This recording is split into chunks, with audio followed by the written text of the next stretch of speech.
So the story starts out 3 years prior to the main events, and you already know what you're getting. Just look at this. You got the magical casters and the anime, and you got all these crazy attacks going on. This guy with the Chidori killing these ants. Oh man, I love it. And then you get this guy ripping the arms off this ants. That's crazy. And he's like, all right, you think you had enough? Watch this. Bam! So all these hunters decide to form guilds. And it's crazy. They got all these magical abilities, and you see all these amazing people, and then you get all the way down to Jinwoo, the weakest hunter of them all. He is the weakest of the weak. Imagine you're an isekai, and you're just like, smash! Oh, let's do it again. Another one. Yeah. So back to what I was saying. It's a reverse type of isekai, not your typical isekai where you get smashed and you're like magical powers. Now it's in a world where it's in the human realm, and these monsters, they ain't taking no prisoners. They're about to rip you in half. Jinwoo goes in this raid, and it's like, okay, this looks pretty decent, but nah. I mean, come on, look, this looks like a level 1000 raid here. Now, come on, you're gonna tell me that this is a low level raid? You're gonna bring your low ass party into this raid, and you expect to get some good rewards? Now, come on, man. But, I mean, this looks pretty sick. I love how the animation looks, and it's really good. It looks really, really tight and crisp. Oh, but they're going to find out real soon that they walked into the wrong area. Oh, man, look at this guy's face. At this point, everyone decided they had it. So, yeah, one person decides to leave, and that ain't going to happen. See you later.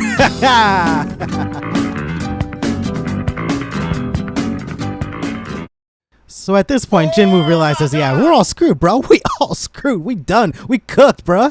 But yeah, at this point in the series, I'm hooked. It's like, all right, you got me. Solo leveling, you is 100% legit. I like this. People are getting murked left and right. Oh, this is the anime that I like. So that brings me to my next point. The god of this dungeon decided to unleash his laser hell upon all who oppose him. And you already see the devastation going on. And the lady's like, nah, I can't take any more of this. I gotta dip. I gotta get the hell out. I gotta go. See you later. Out of here. To my surprise, she actually made it out, which is pretty crazy. Okay, so everyone's like, what do we do, bro? And of course, Jinwoo already kind of figures everything out at this point.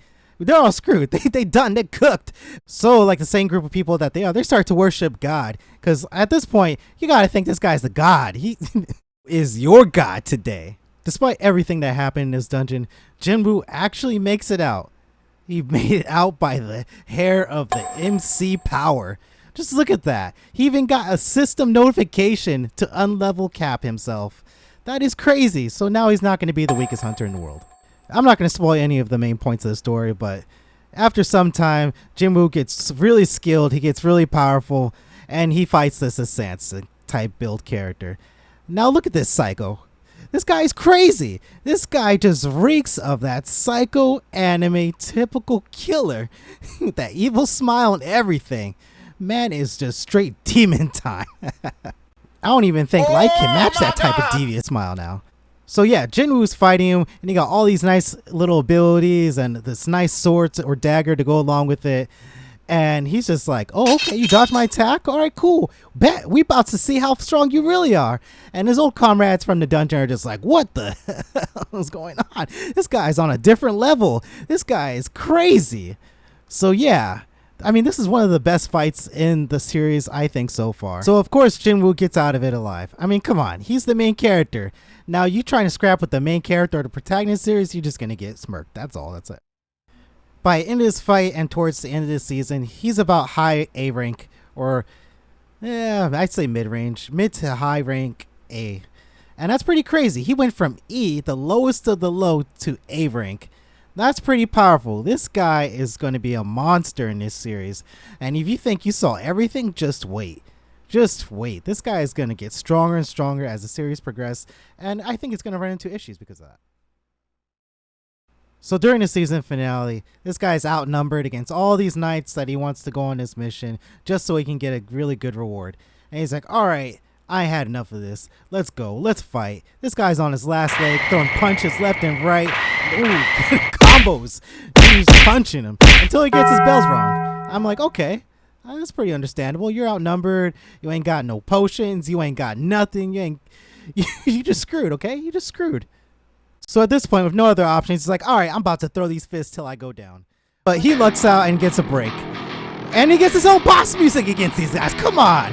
The protagonist is the boss now? He's just that guy. So the system saved him on this run. All right. He murks everyone and comes back because he got a break. Now he gets the ultimate power-up in the entire series. Man just unlocked Ultra Instinct.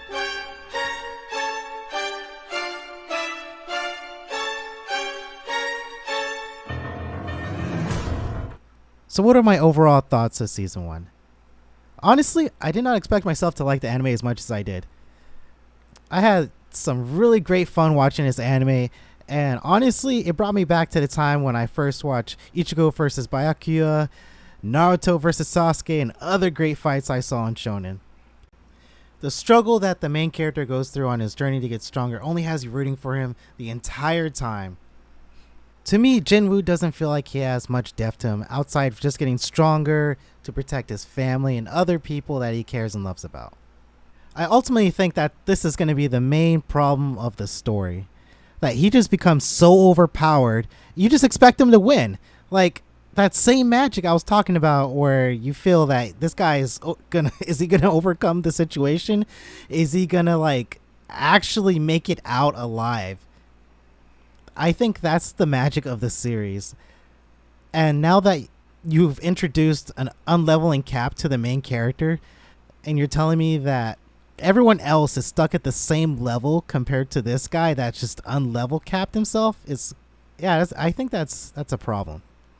Now, it's like the beginning of Naruto when you saw people fighting shurikens and they had all these amazing strategies, and it's like, wow, this is really cool. I like it and dig it.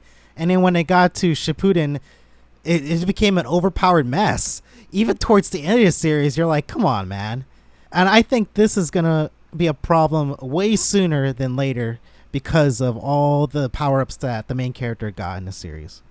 Outside of the main character in the series, I think all the other characters in the supporting cast are pretty intriguing and interesting. Now, I think the strongest point that the anime has, or it's going to be having in the future, is the world building. The anime has the potential to actually expand so much better than the manga did when it comes to the world building and the characters and how they get their powers in general. Now, season 1, we got a taste of this guy getting one of the best power-ups in this series. And I really don't want to spoil what that is, particularly, but it's going to be one of the most key points in the series because of the way he's going to be interacting with everyone else going forward. Now, if you're not a fan of isekai, if you're not a fan of magical power swords or any of that type stuff, then I don't think this is the anime for you. I strongly recommend this anime. Like, battle anime, shonen in general, if you're a huge fan of that, give Solo Leveling a chance. You will not be disappointed. And the fact that it's already getting approved for season 2 before season 1 even finished, that's pretty crazy. Now, that's pretty hype for an anime when they already proved season 2 and they know it's going to be a hit. What I would like to see season 2 do, besides the world building, is actually develop Jinwoo better than the manga did. I want to see him making decisions that's not only just morality type, like we saw in season 1 a bit, but more of like, okay, is this going to be the greater good, or am I going to do this because I'm selfish and I need to take care of the people that I want to take care of? I would also like to see more of these high-powered monsters actually having reasoning ability. Like, why are they doing this? Do they have a specific reason, or what's their backstory, or how did they become so powerful? If the anime is able to fix some of these issues and actually expand upon the main character a lot more than just him getting overpowered and doing all these amazing things, I think this will turn out to be one of the best anime we've had in a while. And it will actually avoid all these pitfalls that anime usually develop over time and will be really fresh. So, should you watch Solo Leveling? Yes, it's amazing!